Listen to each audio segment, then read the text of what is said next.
নোয়াখালী নাইকংদিয়ায় হযরত উম্মে হানি রাদিয়াল্লাহু আনহু বালিকা দাখিল মাদ্রাসায় সরকারি নিবন্ধনকৃত সামাজিক সংগঠন ঈদগাঁও যুব ঐক্য পরিবারের আয়োজনে সচেতনতা সমাবেশ ও শপথ পাঠ অনুষ্ঠিত হয়েছে। ৮ মে সকালে মাদ্রাসা সুপার মাওলানা সেলিমের সভাপতিত্বে ও ঈদগাঁও যুব ঐক্য পরিবারের সাধারণ সম্পাদক গণমাধ্যম কর্মী এম আবু হেনা সাগরের পরিচালনায় স্বাগত বক্তব্য রেখেছেন ঈদগাঁও যুব ঐক্য পরিবারের সভাপতি রেহেনা আক্তার কাজল।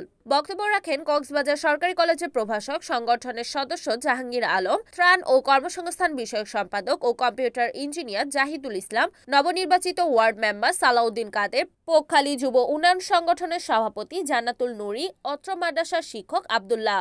উপস্থিত ছিলেন ঈদগাঁও যুব ঐক্য পরিবারের প্রচার প্রকাশনা সম্পাদক মামুনুর রশিদ রিয়াদ, সদস্য ওবায়দুল কাদের ইমন, শিক্ষিকা নাজমা আক্তার সহ মাদ্রাসার অসংখ্য শিক্ষার্থী, শিক্ষক, শিক্ষিকারা।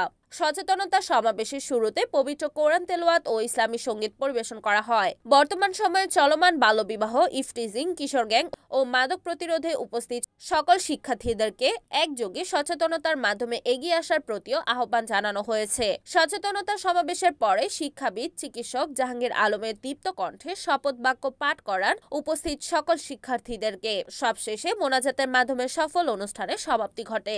উল্লেখ্য, ১২তম শিক্ষা প্রতিষ্ঠানে এই সচেতনতা সমাবেশ সম্পন্ন ঈদগাঁও যুব ঐক্য পরিবারের পক্ষ থেকে। রিপোর্ট এম আবু হেনা সাগর, NAN TV,